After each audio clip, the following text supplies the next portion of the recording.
నమస్కారం, welcome to BRK. నేను మీ రమ్య. అయితే నవరాత్రులలో చాలా మంది ఉపవాసం ఉంటూ ఉంటారు, అలాగే భవానీ దీక్ష కూడా చేస్తుంటారు. అసలు నవరాత్రులలో ఎలా పూజించాలి, ఉపవాసం ఉంటే ఎలాంటి నియమాలు పాటించి ఉపవాసం ఉండాలి, సో ఇవన్నీ చాలా మందికి డౌట్గా ఉంటాయి కదా. ఈ డౌట్స్ అన్ని నివృత్తి చేయడానికి ఈరోజు మనతో పాటు ప్రముఖ జ్యోతిష్య పండితులు జయశర్మ గారు ఉన్నారు. మాట్లాడి తెలుసుకునే ప్రయత్నం చేద్దాం. గురుగారు నమస్కారం. నమస్కారం. సో గురుగారు, ఈ నవరాత్రులలో అసలు ఎలా ఉపవాసం ఉండాలి, అంటే ఎలాంటి నియమాలు పాటించాలి? శ్రీ గురుభ్యో నమః. శ్రీ మహాగణాధిపతి నమః. శ్రీ మహాసరస్వత్యై నమః. హరి ఓం. శ్రీ మాత్రే నమః. సర్వస్వరూపే సర్వేశే సర్వశక్తి సమన్వితే భయేభ్యస్త్రాహినో దేవి దుర్గే దేవి నమోస్తుతే. శ్రీమాత్రే నమః.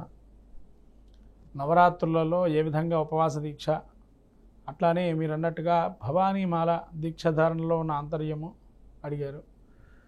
అయితే ఇక్కడ నవరాత్రులలో మనం ఏం చేయాలి, ఎలా ఉండాలి ఉపవాస దీక్షలు అంటే, ఇప్పటి కాలంలోనమ్మా నవరాత్రులు ఇప్పుడు జనరేషన్ అంటే లోగడ జనరేషన్ వాళ్ళ పరిస్థితి చూసినట్టయితే తెల్లవారు లేచి అనేక కార్యక్రమాలు చేసుకుంటూ ఇప్పుడేమో ఉద్యోగాలకు వెళుతూ కార్యక్రమాలు చేస్తున్నారు. మళ్ళీ ఇప్పటికీ అప్పటికీ తేడా ఏమైనా ఉందా ఏమిటి అంటే, ఒక్కటే అయితే చెప్పగలము, ఏదైనా శుచి అనేటువంటిది పాటించాలి. అది మాత్రం కంపల్సరీ. మరి ఎలా పాటించాలండి అంటే, ఇప్పుడు మనం ఉద్యోగాలకు వెళ్ళేటువంటి వాళ్ళకి కొద్దిగా ఇబ్బందికరమైనటువంటిది శుచి పాటించడం అనేటువంటిది. ఎందుకంటే ఉద్యోగం చేస్తుంటారు, మళ్ళీ వాళ్ళ ఇంట్లోని ఎవరిని ముట్టుకోకుండా అదే తల్లారా స్నానం చేసుకోవడమో, మామూలుగా స్నానం చేసి బట్టలు వదిలేసి మళ్ళీ కొత్త బట్టలు వేసుకొని అప్పుడే లోపలికి రావాలి. ఇది మాత్రం 100కు 100% పాటించాలి. దీక్ష చేసేవారు ఎవరైతే ఉన్నారో, అది భవానీ దీక్ష కావచ్చు, నార్మల్గా నవరాత్రులలో అమ్మవారికి పూజా కార్యక్రమాలు చేసేటువంటి వారు ఉద్యోగస్తులు ఎవరైతే ఉన్నారో, తర్వాత ఇంట్లో ఉండి చేసుకునేటువంటి వారు కొంతమంది ఎవరైతే ఉన్నారో వాళ్ళు దీక్షాక్రమం ఏంటంటే, ఆరోగ్యవంతులైతేనమ్మా శుభ్రంగా హాయిగా ఉపవాస దీక్ష పూర్తిగా చేయాలి. కానీ రాత్రి మాత్రం భోజనం చేయాలి. ఇప్పుడు కాలంలో ఎవరు కూడా భోజనం చేయటం స్కిప్ చేసేసి ఏదో ఉప్మాను లాంటి ఏదో అల్పాహారంగా తీసుకుంటున్నారు. అలా కట్టిక ఉపవాసం ఉండమని ఎక్కడ అమ్మవారు మనకు చెప్పలేదు. ఉపవాసం అనేటువంటిది చేయమన్నారు. ఇంకా పూర్తిగా చెప్పంటే అసలు పూర్తిగా ఏమీ తినకుండా ఉండే మంచిది రాత్రి భోజనం వరకు కూడా. అని ఆరోగ్యం ఇప్పుడున్న పరిస్థితుల్లో మనం అలా ఉండలేము. కానీ ఏంటంటే పూర్తిగా రాత్రి వరకు ఉండి అమ్మవారి పూజ చేసుకున్న తర్వాత భోజనం చేయాలి.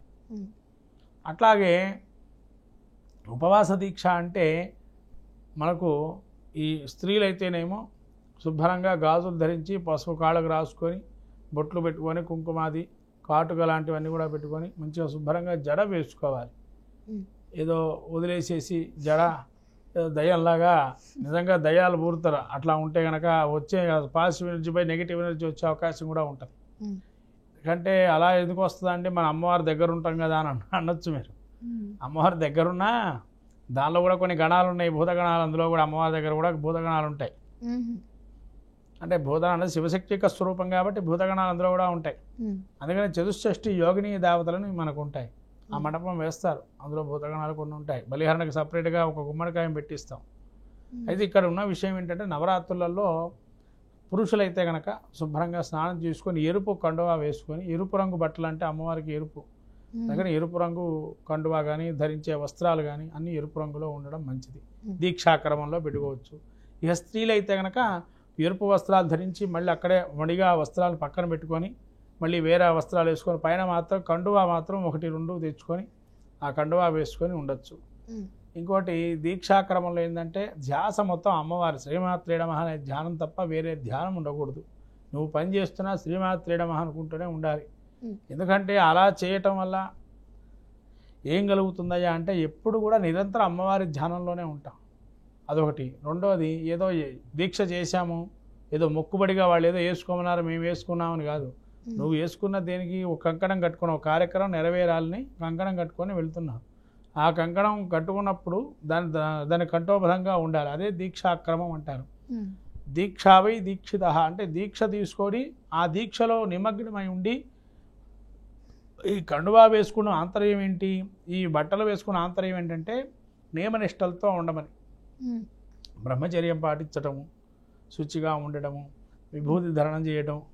స్త్రీలు కానీ పురుషులు కానీ విభూతి, అమ్మవారు రుద్రాణి కూడా ఉంది పేరు, విభూతి ధరణం చేయటం, భవాని అంటే భవుడు, భవుడు అంటే ఈశ్వరుడు, ఏకాశరుద్రులో ఈశ్వరుడు భవుడు అని ఇప్పుడు ఉన్నది.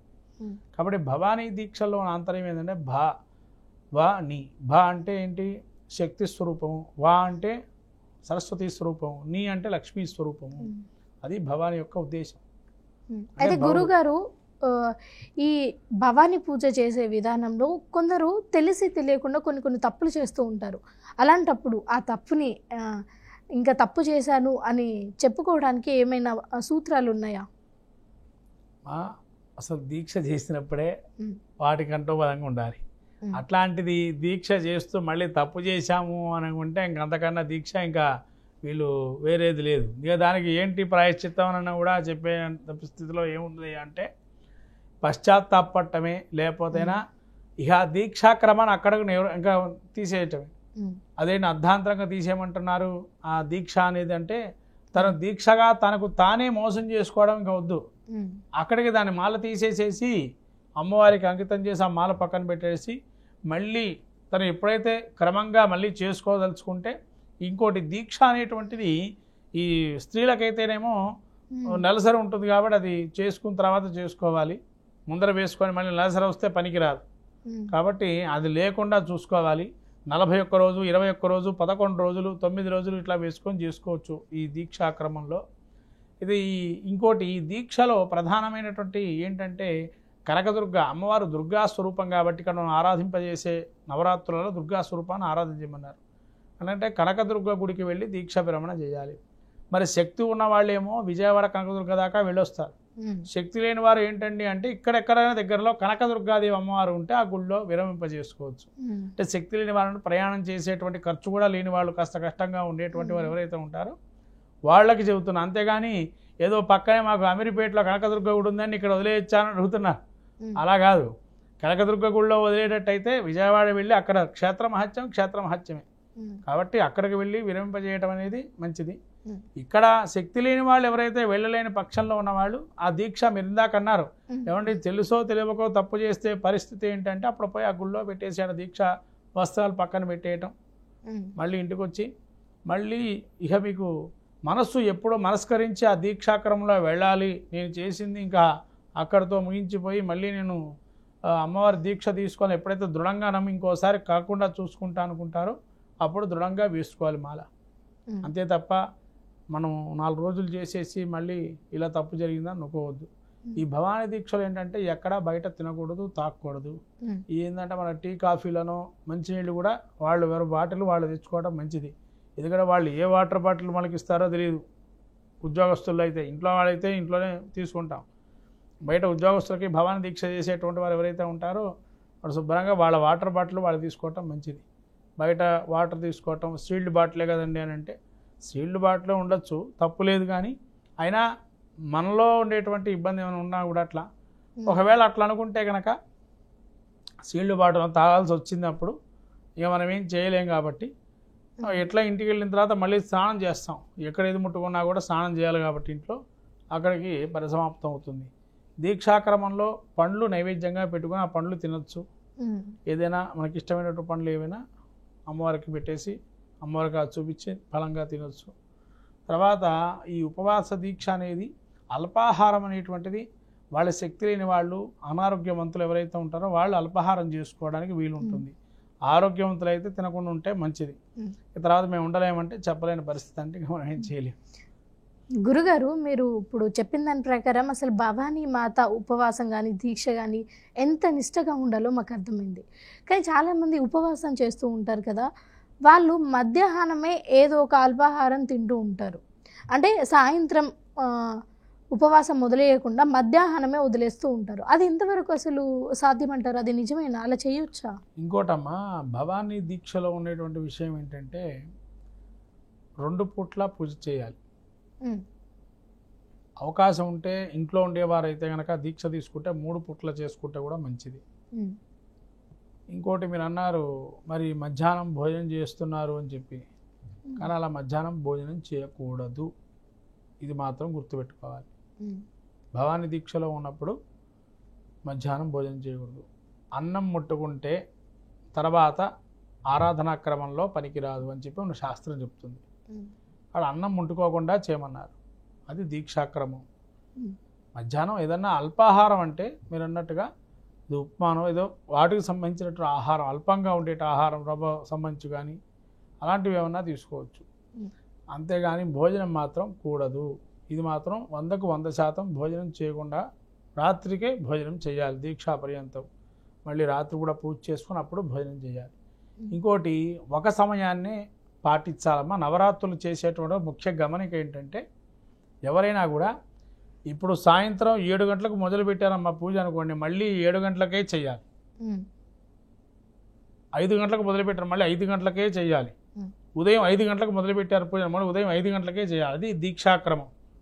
ఇప్పుడు మనము చేస్తుంటాం కొన్ని పూజలు, ఇక మనకు వీలు ఉన్నప్పుడు చేస్తుంటాం. కానీ దీక్షాక్రమం అలా కాదు. ఏ టైంలో అయితే నువ్వు నవరాత్రులు చేసేటువంటి సమయంలో ముఖ్యంగా గమనించాల్సిన విషయం ఏంటంటే ఏ సమయంలో చేస్తే ఆ సమయంలో మళ్ళీ పూజ చేయాలి. అది 12 గంటల లెక్క. అంటే నువ్వు అన్ని జాముల్లో అంటే 2 జాముల్లో పూజ చేసినట్టు లెక్క కలుగుతుంది. గురుగారు, ముఖ్యంగా ఈ నవరాత్రులలో ఉపవాసం ఉండేవారికి ఏదో ఒక కోరిక కోరుకుంటూ ఉంటారు. అసలు నిజంగా ఉపవాసం ఉంటే ఎలాంటి లాభాలు వస్తాయి? అంటే లాభాల కోసమే ఉపవాసం ఉండరనుకోండి, బట్ ఆల్సో ఈ నవరాత్రులలో ఉపవాసం ఉండడానికి ఆ ప్రాధాన్యత ఎలా ఉంటుంది? ఇంకోటి కామ్యాల కోసం చేసేటువంటి కార్యక్రమం అయితే కాదు దీక్ష అనేటువంటిది. భగవత్ ఆరాధనలో ఉండాలి. నీకు ఆరాధనా క్రమంలో పెట్టుకోవాలి. అంటే ఇక్కడ ఏంటంటే భగవంతుని మీద ధ్యానం ఉండాలి. ఒకసారి కోరుకో, నీకు ఈ విషయం ఏం కావాలో అది కోరుకో, అంతవరకే. ఇక ప్రత్యేకంగా దాని గురించి నేను చేస్తున్నా ప్రత్యేకంగా ఆలోచన చేయకూడదు. ఒకసారి అది ఆ అమ్మవారి చేతిలో పెట్టేసాం, కాళ్ళకు వదిలేసాం. అమ్మ ఈ యొక్క పరిస్థితి ఉంది, నాకు దీని నుంచి బయటపడేయాలనో లేదా ఇది నాకు కావాలనో ఇది జరగాలని చెప్పి నువ్వు కఠోరంగా మొదటి రోజు దీక్ష తీసుకున్నప్పుడే కోరుకుంటావు. ఇక దాని మీద ధ్యాస పెట్టకూడదు. మళ్ళీ నువ్వు అమ్మవారి పాదాల సంబంధించినటువంటి ధ్యాసే ఉండాలి.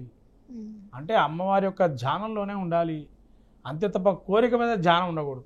అమ్మవారి మీద ధ్యానం ఉంటే ఈ ధ్యానం ఈ భక్తి గమనించి ఆ దేవీ దేవతానుగ్రహం మనకు కలుగుతుంది.